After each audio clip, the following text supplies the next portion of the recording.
샬롬 삼국지 네 번째. 그 틈을 타 조조와 원소는 놀라 기절한 신부를 업고 사람들이 간쪽과 반대쪽으로 뛰기 시작했다. 그런데 마을을 몇 발 벗어나기도 전에 뜻 아니한 일이 벌어졌다. 짐승을 잡기 위해 마을 사람들이 일부러 파놓은 것인지 아니면 저절로 생긴 구덩이인지는 모르나 한 길이 넘는 구덩이에 원소가 빠져버린 게 그랬다. 원소가 다시 나오려고 했지만 사방이 가시 덩굴로 둘러막혀 있어 손댈 곳이 없었다. 그 사이 속은 것을 알아차린 마을 사람들은 어느새 손에 쇠스랑이며 몽둥이를 들고 몰려오고 있었다. 다급해진 조조는 들쳐업고 있던 새색시도 팽개치고 원소를 끌어내려 하였으나 역시 가시덩굴 때문에 어찌해 볼 수가 없었다. 거기서 다시 조조는 한 꾀를 생각해냈다. 사람들이 시퍼런 칼을 들고 몰고 오고 있네. 잡히면 꼼짝없이 비적으로 몰려 맞아 죽을 걸세. 조조는 먼저 원소에게 그렇게 겁을 주어 놓은 다음 몰려오는 사람들 쪽을 향해 소리쳤다. 도둑이 여기 있다. 신부를 겁탈하려고 한다. 그러자 정말로 다급해진 원소는 아픔도 있고 가시 덩굴을 휘어잡아 구덩이를 빠져나왔다. 나중에 원수의 손을 보니 마치 고슴도치 등처럼 가시가 박혀 있었다. 그 뒤로도 둘은 귀에 있을 때마다 어울렸다. 그러다가 깨달은 바 있어 조조가 먼저 가재를 뿌려 효렴 벼슬을 산 뒤 낙양 북부 도의가 되고 이어 원소가 복양의 장이 되어 떠남으로써 둘의 왕래는 잠시 끊어졌다. 그때 나를 사로잡은 열정은 무엇이었던가. 원소와의 일 저희를 회상하던 조조는 문득 그 자유분방하던 시절의 자신을 떠올렸다. 12부터 20이 되던 때까지 그는 실로 자신도 알 수 없는 거대한 힘에 휘둘려 보냈다. 어떤 때는 병서에 미치고 어떤 때는 시사에 미쳤으며 무예에 미치고 싸움에 미치고 속이고 놀리는 일에 미치고 여자에 미치고 춤과 노래와 술에 미치고 사냥에 미쳤다. 잠시라도 무엇인가 미치지 않고는 몸과 마음이 허전해서 견딜 수가 없었다. 그의 내면을 뜨겁게 휘몰고 있는 그 정체에 모를 불꽃을 알리 없는 사람들에게는 방탕이요 타락이요 행악으로밖에 비칠 수 없는 시절이었다. 그 바람에 미움도 많이 사고 의혹도 많이 샀다. 특히 어릴 때부터 한 숙부에게 미움을 받아 자칫하면 부자 간의 의마저 상할 뻔한 적도 있었다. 그 숙부가 조조의 행동거지 하나하나를 형인 조승에게 나쁘게만 일러 바친 탓이었다. 조조는 숙부와 아버지를 이간시켜 자신에 대한 험담을 아무런 효과 없이 만든 일을 떠올리고 다시 한번 씁쓸한 웃음을 지었다. 18살 때의 어느 날이었다. 뜰에서 활쏘기를 연습하고 있었는데 그 숙부가 못마땅한 얼굴로 들어서는 것이 보였다.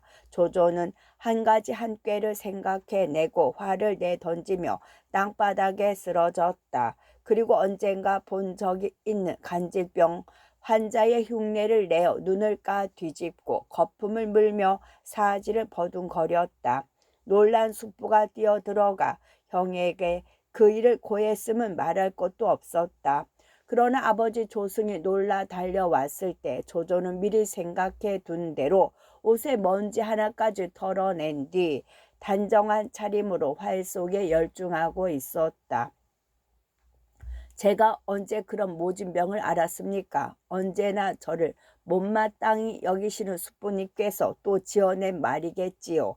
그것이 의아해 묻는 아버지 조승에게 한 조조의 대답이었다. 그러자 그 뒤부터 조승은 아들에 관한 아우의 험담은 전혀 믿으려 들지 않았다. 나는 다만 스스로를 지키려 했을 뿐인 것을. 조조는 아직도 서먹한 기색이 있는 아버지와 숙부 사이를 생각하고 새삼 미안한 느낌이 들었지만 이내 다시 중얼거렸다. 사람은 어떤 경우이든 스스로를 지킬 수 있어야 한다. 이어 조조는 그 시절의 패거리들을 떠올렸다. 함께 데리고 온 종제, 흥과 하후돈 외에 종제인 하후연, 악진, 이전, 허유 등의 얼굴이 차례로 떠올랐다. 말 잘 타고 활 잘 쏘는 조인, 무골이면서도 침착한 하후연, 체격은 작으나 당차게 불같은 악진, 배움을 좋아하고 책 읽기를 즐기던 이전. 사람은 경박해도 재주는 빼어난 어릴 때부터의 친구 허유, 모두가 형제보다도 더 정답고 그리운 얼굴들이었다. 그러다가 조조는 문득 현실의 자신을 되돌아보았다. 그 사소하고 부질없는 열정들을 모두 함쳐 세월과 사람들의 기억이 남는 어떤 가치 있는 일에 바치고자 나는 그 잔치 같은 나날과 정다운 벗들로부터 떠나왔다. 내가 선택한 것은 춤과 의였다. 어렸을 적에는 그 낡은 가르침이 어리석게 보인 적도 있었지만 이렇게 이루어져 버린 세상에서는 오직 그것만 우리 사리에 덧없음을 이겨나갈 수 있는 보람임을 인정하지 않을 수 없었다. 그런데 지난 3년 나는 무엇을 얻었는가? 원소와 종제 원술과 함께 조조를 찾은 것은 해가 저문 뒤였다. 조조는 오후 내내 홀로 생각에 잠겨 있을 때에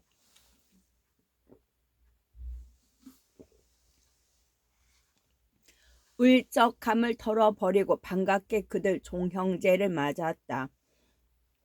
언제 봐도 미장부요 늠름한 원소의 풍채였다. 그에 비하면 나름대로는 어지간한 원술조차도 어딘가 뒤틀리고 비뚤어져 보일 정도였다. 그 원술에게조차 용모에 대해서는 은밀한 열등감을 느끼는 조조로서는 원소의 그같이 빼어난 용자가 언제나 4세 50이라는 그 감은 못지않게 쓰라린 열등감의 원인이 되곤 했다.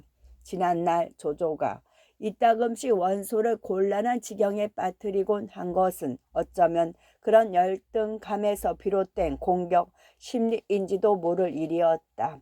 하지만 그걸로 두 사람의 의의가 상하는 법은 없었다. 원소는 원소대로 조조의 활달한 기상과 남다른 임기응변의 재능, 방람 강기 등을 높이 사고 있었다.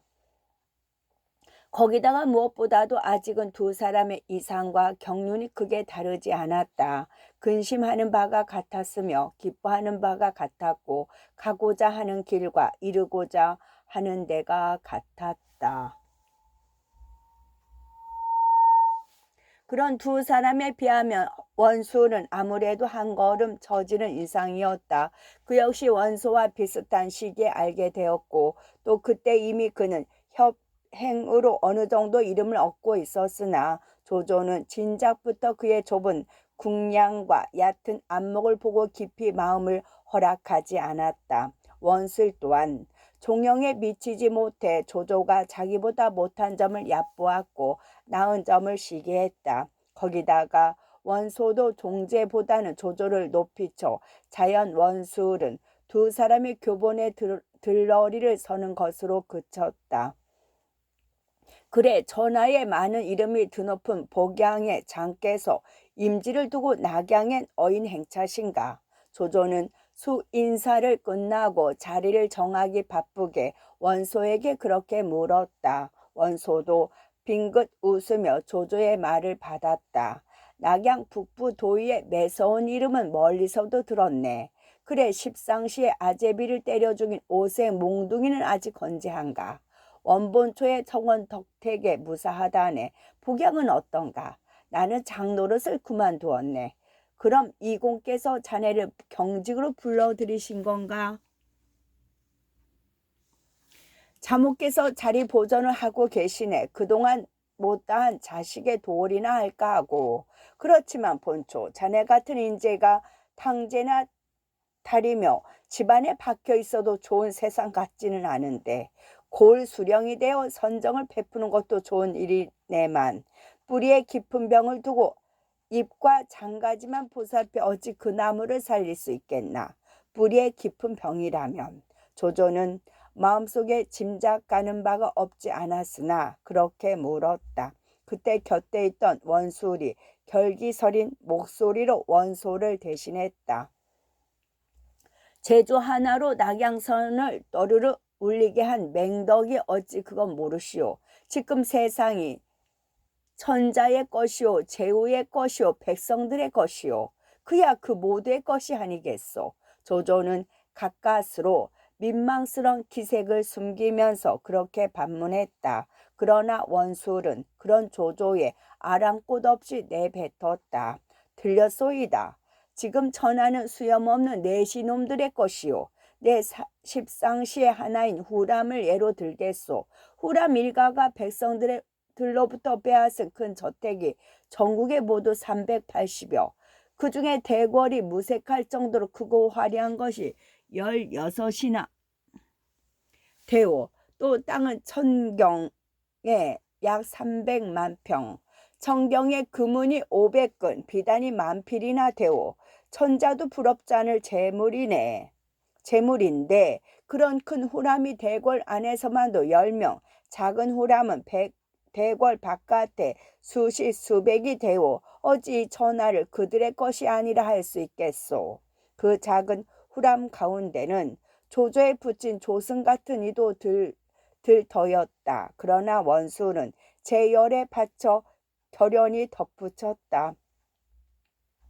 이제 급한 것은 먼저 그 수염없는 내시 놈들부터 쓸어버리는 일이오. 본초형은 숙부님의 병환을 핑계대고 계시지만 실은 그 일을 위해 복양의 장을 내던지고 낙양성으로 돌아오신 것이요. 이 원술도 부족하나마 힘을 다해 본초형을 도울 것이요.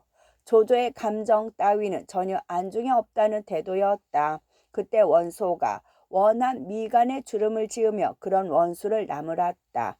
너는 나이 20을 넘기고도 여전히 말을 제대로 못하는구나. 황간이라고 어찌 하나같이 후람의 무리뿐이겠느냐. 멀리는 태사의 공 용정후 같은 이가 있고 가까이는 비정후 같은 분이 있지 않느냐. 비정후는 바로 조조의 할아버지 조등을 가리키는 말이다.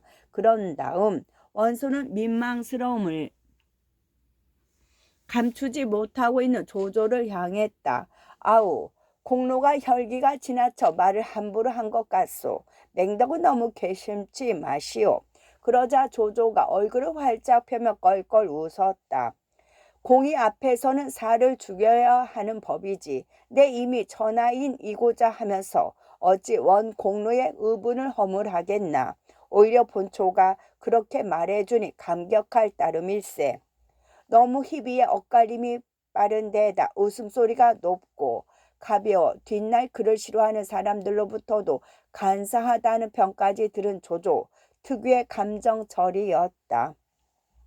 원술도 그제서야 조조 앞에서 지나쳤다는 생각이 들었던지 머뭇머뭇 사과했다. 바른 말 한 죄밖에 없는 영창태수 종행이 맞아 죽고 다시 그나마 명맥을 잇고 있던 정의들이 모조리 쫓겨난 걸 보고 그만 내가 너무 격했던 것 같소. 맹도 너무 껴듣지 마시오. 그때 마침 술상이 들어와서 자리는 별 어색함 없이 수습되었다. 그러나 조조는 그것으로 벌써 원시 형제들의 심상찮은 변화를 직감했다. 술자리가 점점 무르익으면서 그 변화는 더욱 확실하게 드러났다. 세상을 걱정하고 백성들의 괴로움을 동정하며 관계에 젖어 갈수록 원술은 거침이 없어졌다. 평소에는 금기로 되어 있는 제실 자체에 대한 불만도 서슴없이 털어놓았고 때로는 십상시보다도 그들의 농간에 놀아나는 어리석고 무능한 황제를 서심없이 매도하기까지 했다. 입이 무겁고 속이 깊은 원소도 그날만은 이상했다. 간간 원순의 지나침을 억누르기도 하고 말머리를 다른 데로 돌리려고도 했지만 내심으로는 원술의 말에 동조하는 기색이 역력했다. 그 한 증거가 어지간히 술이 오른 뒤에 원소가 불쑥한 말이었다. 상은 은나라는 성탕 같은 성인의 치세를 물려받았으나 목야한 싸움에서 전하를 주에게 물려주었고 항우는 능히 진을 멸하였으나 마침내는 우리 고조 유방에게 전하를 내주지 않을 수 없었네. 맹덕은 그 까닭이 어디 있다고 믿는가? 갑작스러운 물음이긴 하지만 대답을 기다리는 원소의 눈길에는 은밀히 조조를 살피는 데가 있었다. 그러나 조조는 모르는 채 대답했다.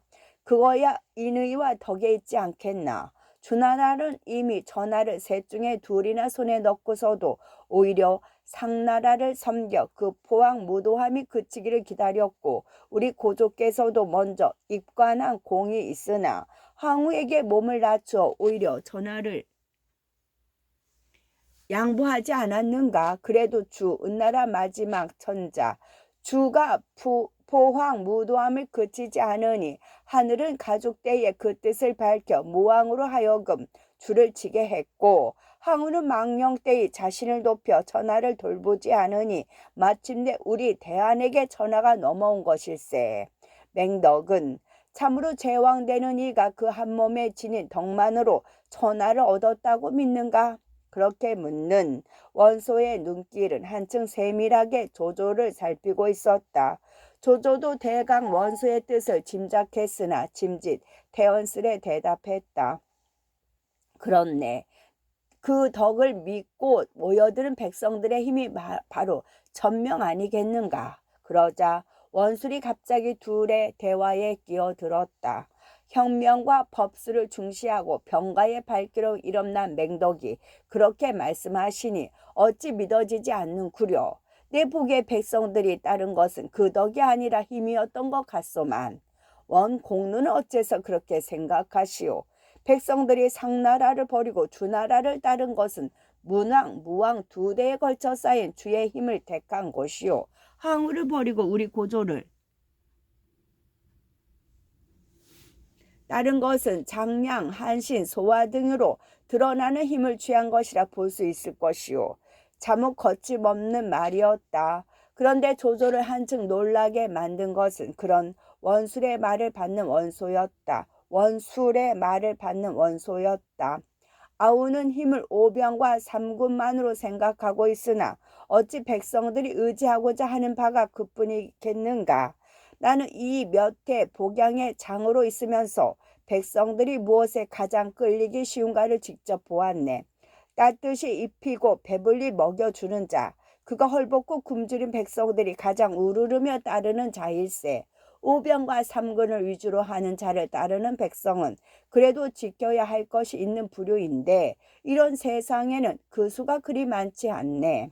실로 원소의 입에서 나온 말로는 믿기 어려운 내용이었다. 4세 5공의 명문에 나서 학문과 안목을 길리온 그가 의식을 덕에 앞세운 가닥이었다. 약관에 벌써 학덕을 겸비하고 관우한 군자의 풍도가 있다는 평판을 듣고 있는 그가 아닌가. 그렇다면 성인의 말씀은 어떻게 되는가. 나는 안연편에서 공자가 다스림의 요체로 지적한 식병신 가운데서 신은 백성들 중에서는 믿음이지만 다스리는 이쪽에선 덕이라고 해석했네. 조조는 묘하게 입장이 뒤바뀐 것 같은 느낌이 들면서도 계속하여 물었다. 공자는 자공에게 다스림의 요체로 그 세 가지를 말하고 그 가운데서 믿음을 가장 높이 치고 있었으나 조조는 오히려 그것을 태평성대에나 들어맞을 치세의 공론 정도로만 여겨온 터였다. 그러나 원소는 거꾸로 자신이 관찰당하고 있다는 것을 아는지 모르는지 서심없이 속마음을 털어놓았다. 그건 너무 고루한 유자들의 해석일세. 우리가 이미 백성들 앞세웠으니 아우 공로가 말한 병도 내가 말한 의식도 모두가 백성들 쪽에서 본 그 신의 대상을 말하는 것이라고 봐야 하네. 그리고 이 경우에 덕은 오직 평온한 지세에나 백성들이 그 믿음의 대상으로 택하리라는 게 내 숨김없는 믿음일세. 그 말을 듣고서야 조조는 확실하게 옛 친구의 변모를 알아낼 수 있었다. 지난 몇 년간 한 지방 관리로서 그가 백성들 사이에서 본 것이 무엇인지는 알 수 없으나 적어도 몇 년 전 육아의 이상으로만 세상을 바라보던 그 순진무구한 귀공자는 아니었다. 그가 본 백성들의 질곡과 한나라 황실의 부패 및 무능은 그의 혈관의 피가 되어 흐른다고 해도 좋을 대를 잇는 충성심에 깊은 상처를 준 것임에는 틀림없었다. 그런 원소의 변화에 비하면 불경이라고 해도 좋을 원술의 다음 말조차 크게 놀라지 않았다. 그렇소. 사실 따지고 보면 백성들의 충성이란 것도 자기가 나라로부터 받은 것에 대한 보답일 뿐이요. 믿음이라고 그 충성과 다를 리 있겠소. 그럴진데 골짜기마다 생업의 뜻을 잃고 떠도는 유민들이 가득하고 논두렁 밭두렁을 베개 삼아 굶고 병들어 죽은 시체들이 질비한 이런 세상에 어찌 형체도 없고 들리지도 않는 덕 같은 것으로 백성들의 믿음을 살 수 있겠소. 그렇소이까? 민생의 어려움이 그토록 심하단 말이오. 금문 가까이 있다 보니 맹덕의 밝은 눈과 귀까지 어려워진 모양이구려. 비하하여 말하면 지금 세상의 어둡고 탁함이 걸 주 시대에 비하여 덜하면 더했지 덜하다 할 수는 없을 것이요. 얘기가 거기까지 발전하자 조조도 더는 이어갈 수 없었다. 아무리 자리가 은밀하고 세 사람이 허물없는 사이라고는 하지만 자칫 말이 새어나가면 큰 화를 면치 못할 것이기 때문이었다. 공로가 강개하는 발을 들으니 실로 이 몸의 가슴도 울분으로 차오. 하지만 그럴수록 젊은 우리가 힘을 합쳐 간사한 역적들을 내치고 쓰러져가는 한조와 도탄에 빠진 창생을 구해내야 하지 않겠소. 조조가 대강 그렇게 원수를 달랬고 이어 원수도 술기운에 말이 지나쳤음을 깨달았던지 사촌 아우의 과격한 말을 가로막았다. 맞다. 우리가 한 말은 그저 탁상의 영웅론, 지금의 세상에 그대로 들어맞는 말로는 너무 무엄한 데가 많다. 맹덕의 말이 옳다. 공로는 이제 그만 입을 다물라. 그리고 조조를 향해 술잔을 쳐들며 호탕한 웃음과 함께 말했다. 맹덕도 이제 시국 얘기는 그만하고 술이나 드세. 몇 년 만에 이 자리를 쓸데없는 관계로만 채울 수야 있겠는가. 더구나 나는 이제 한번 부중으로 들어가면 가자께서 다시 쾌차하실 때까지는 입에 술잔을 댈 수 없는 처지라네. 하지만 술자리가 파하고 그들 원가의 형제가 돌아간 뒤 조조는 한층 더 홀로 남겨진 듯한 기분에 울적해졌다. 술자리에서야 일시적인 감정을 토로한 것일지도 모르지만 조조가 어떤 육감으로 느끼는 것은 그들 형제가 다시는 한조를 위해 묘당으로 돌아오지는 않으리라는 것이었다. 거기서 조조는 새삼 자기가 택한 길을 되돌아보았다. 점점 거나해지는 취기 가운데서도 어쩌면 자신은 처음부터 글러버린 길을 골라 고집스레 가고 있는 것이나 아닌가 하는 불안이 일었다. 그러나 조조는 일생을 남에 대한 의심으로 고통당했지만 자신을 향한 믿음에는 별로 흔들림이 없던 사나이였다. 텅 빈 술상에 혼자 남아 한동안 생각에 잠겨있던 그는 이내 투기에 차고 조용한 웃음과 함께 중얼거렸다. 그래도 나는 400년의 세월이 가진 힘을 안다. 나는 그 힘을 거스르기보다는 그 힘에 의지해 내 뜻을 이루리라. 나는 결코 한시를 저버리지 않는다. 그 때문에 한 달 뒤 고향인 패국 조연에 황룡이 나타났다는 말을 들었을 때에도 조조는 그것을 그저 어지러운 세상에 흔히 떠도는 황당무계한 유언 정도로 생각하고 달리 듣지 않았다. 아직도 그의 행동과 신념은 오직 한에 대한 충성심에 바탕하고 있을 뿐이었다. 영웅 여기도 있다. 영웅 여기도 있다. 하비 서부 태산 줄기가 나무로 흐르다 문득 맺혀 이룬 어떤 산골짜기였다. 골짜기 바닥 한때는 논밭이 있었던 곳인 듯 수북한 잡초 사이로도 군데군데 논두렁과 밭둑의 흔적이 있는 제법 넓은 벌판으로 한 무리의 인마가 들어서고 있었다. 모두 합쳐 150이나 될까? 20여기의 기마를 앞세운 보조들이었다. 복색으로 보아서는 관군 같았지만 앞선 대여섯 길을 제하고는 갑주도 병장기도 허술하기 짝이 없었다. 모두 서라. 갑자기 맨 앞에 선 장수가 말코피를 당기며 나직히 외쳤다. 아직 20서너밖에 되어 보이지 않는 청년 장수였다. 곰의 어깨에 범의 허리라는 말이 그대로 들어맞는 날렵하면서도 굳세어 보이는 체격에 위험 가득한 얼굴이 한눈에 비범함을 알아볼 수 있을 만했다. 한당 여기쯤이 어떤가. 군사를 멈추고 다시 한번 주위의 자세를 살피고 그 청년 장수가 문득 곁에 선 마궁수 차림의 군관에게 물었다.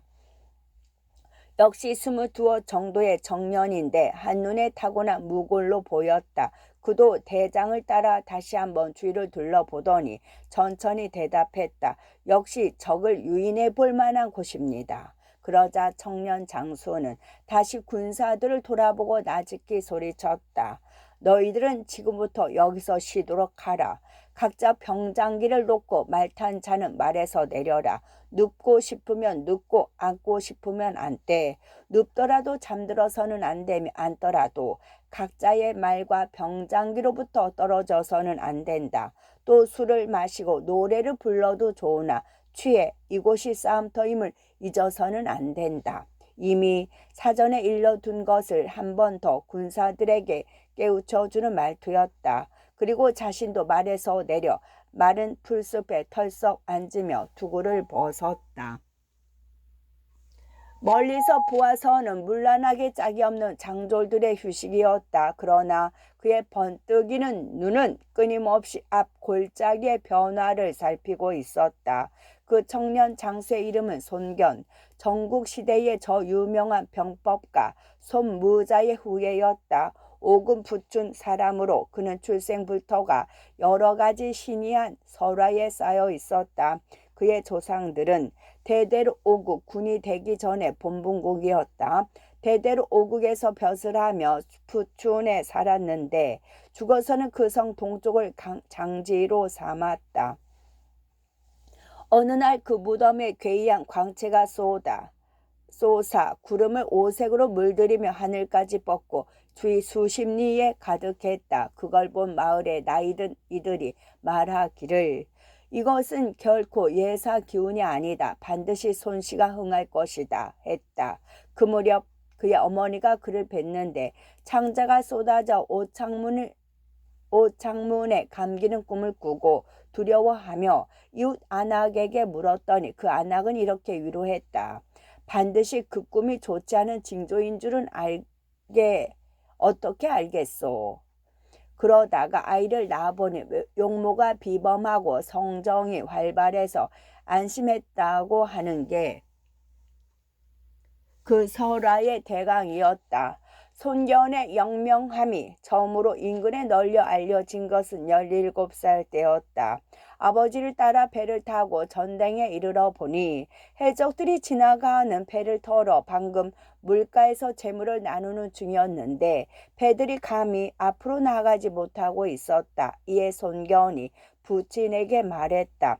이 도적들은 가히 물리칠 수 있습니다. 바라건대 소자가 치도록 허락해 주십시오. 네가 도모할 수 있는 바가 아니다. 부친은 그렇게 말렸으나 손견을 듣지 않고 배에서 내려 한 손으로는 칼을 빼들고 한 손으로는 여러 병사를 쥐하는 듯한 신용을 하며 외쳤다.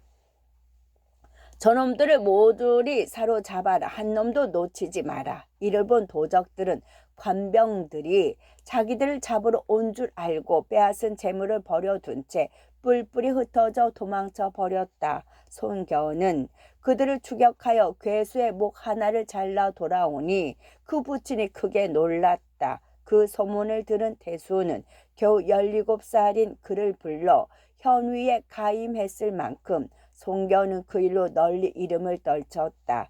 그 다음은 회계의 요사스러운 도적 허창을 친 일이었다. 허창은 구장에서 군사를 일으켜 스스로 양명 황제라 징하면서 그 아들 허수로 하여금 여러 현을 선동케 하니 한때 무리가 만을 넘었다. 이때 송견은 군사마로서 정병 1000여 명을 모아 다른 주군들과 함께 그들을 깨트리는데 그게 용맹을 떨쳤다. 희평 원년의 일로 그때부터 손견은 조정에까지 알려진 주군의 관리가 되었다. 자사 장민의 송견의 공을 상주하니 전자는 그에게 먼저 염독의 승을 계수하고 다시 몇 해 뒤에는 우이의 승으로 옮겼다. 방금 송견이 이끌고 온 군사는 바로 그 우이의 현군이었다. 원래 그 산은 도둑대가 산채를 열 만한 곳은 못 되었다. 태산의 줄기이고 산세가 다소 험하다고는 해도 평야 깊숙이 내려온 야산에 가까워서 지키기에도 도망치기에도 그리 이롭지 못한 곳이기 때문이었다. 따라서 기껏해야 10명 안쪽의 도둑들이 바위 틈에 숨어 살며 지나가는 길손에 보찜이나 터는 정도였는데 몇 달 전 장동목이란 도둑 괴수가 졸개 100여 명을 이끌고 그곳에 자리 잡은 이래 차츰 세력이 불어나기 시작했다. 때마침 부군을 휩쓴 기근으로 늘어난 유민들이 가세한 탓이었다. 하지만 문제는 그때부터 일어났다. 먹어야 할 입이 불어나자 산 기슭에 숨어 있다가 지나가는 길손에 보찜을 덜어서는 감당할 수 없게 된 도적들이 산을 내려와 인근의 부호들과 마을을 약탈하기 시작했다. 산세 험한 골짜기마다 약간은 붙어 있게 마련인 산적들이라면 못 본 채 할 수도 있었지만 마구잡이로 마을을 털어 세금을 걷어들일 재원을 고갈시키거나 경사에 유력한 족당을 가진 토호들을 건드려 조정의 문책을 당할 지경이 되고 보니 주군에서도 더는 모른 채 할 수가 없었다. 이에 합의 대수는 1000명이 넘는 도벌꾼을 보냈으나 장동목이란 자는 예사나기가 아니었다. 지세를 이용한 매복계로 한 싸움의 도벌꾼을 깨뜨려 버렸다. 그렇게 되고 보니 난처해진 것은 합의 태수였다. 조정이 힘이 있다 해도 불과 몇백의 도둑대 때문에 관군을 요청할 수 없는 일인데다 자칫 잘못 보고했다가는 홍도문 주로 관직을 사려는 사람이 드나들던 궁성의 문 홍도문에 내놓을 관직만 늘려주기 십상이었다. 그렇다고 수천 수만의 대군을 풀 힘도 합의 대수에게는 없었다. 징병제가 제대로 실시될 수 있을 때 같으면 농민군 몇만을 어떻게 끌어모을 수도 있겠지만 토지가 몇몇 부호들에 몰려버린 상태에서는 군영을 담당할 양민의 수가 그리 많지 못했다. 방법은 모병뿐인데 그렇게 하기에는 또 재정이 넉넉지 못했다. 그때 태수가 생각해낸 것이 우위의 승인 손견이었다. 아직 나이는 약관이지만 그 용맹은 이미 조정까지 알려져 있었다. 거기다가 비록 조그만 현의 승이긴 해도 휘하에는 회계 요적 허창을 도벌할 때의 용사들이 고스란히 남아 있었다. 송견은 도적을 깨뜨린 뒤에도 그 곁을 떠나려 하지 않는 용사들을 자기가 승이 된 향관이나 현군으로 편입시켜 몇 년째 고락을 함께 해왔다. 글을 읽는 자는 현령에게 청의 서좌나 색부에 가임하고 그렇지 못한 자는 갑졸과 유요에 편입시키는 식의였는데 그 수가 100여 명에 이르렀다. 얼핏 보아 그 100여 명은 대단한 숫자가 아닌 것처럼 보이지만 그들 모두가 일당 100의 용사일 뿐만 아니라 작은 군사를 스스로 부릴 만한 재주도 있어 일이 벌어지면 아무렇게나 모병을 해도 금세 정비된 군세를 이룰 수 있다는 점에서도 수천을 거느린 것과 다름없었다. 대수의 명을 받은 송견은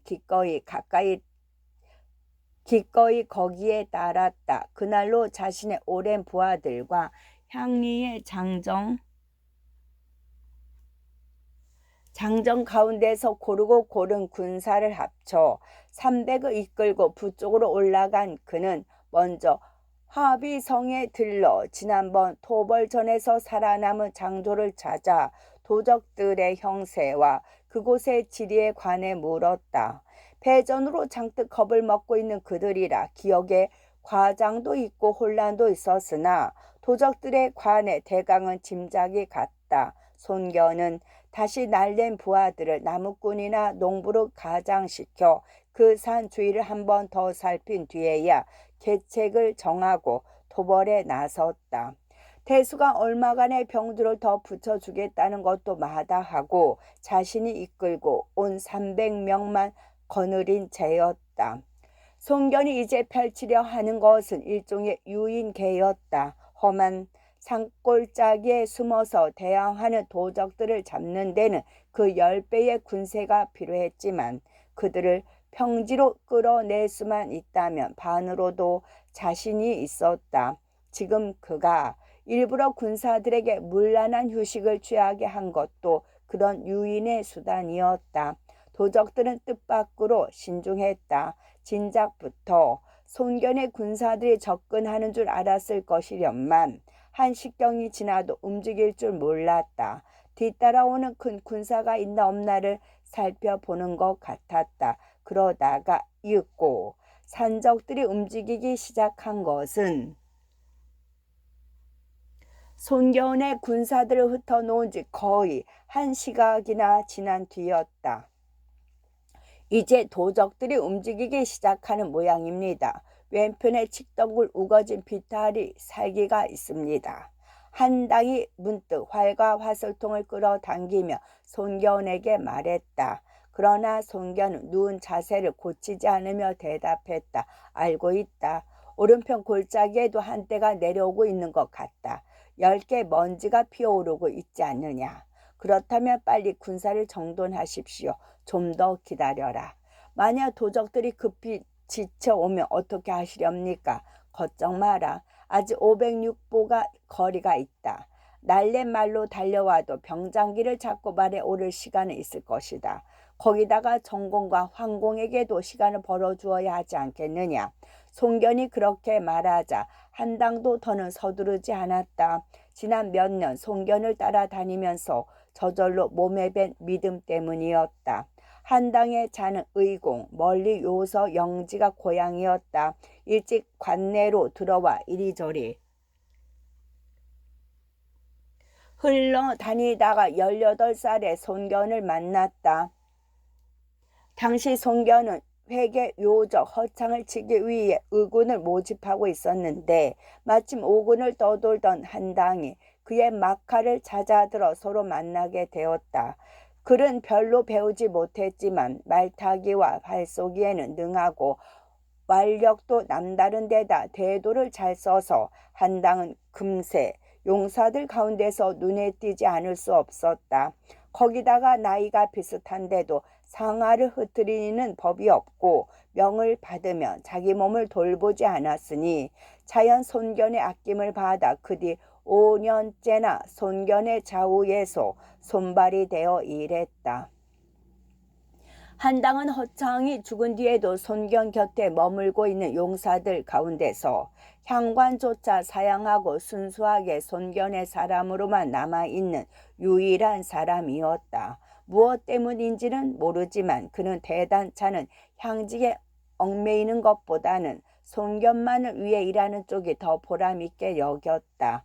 이 사람이라면 내 삶을 한번 의탁해 볼 만하다. 그것이 손견을 볼 때마다 느끼는 한당의 기분이었다. 한당, 이제 말에 올라 병졸들을 정돈하라. 갑자기 손견이 그렇게 소리치며 자신도 훌쩍 말등 위에 뛰어 올랐다. 그러자 한당이 무엇라고 전할 필요도 없이 어지럽게 흩어져 쉬고 있던 병졸들이 제각기 병장기를 꼬나쥐고 대오를 갖추기 시작했다.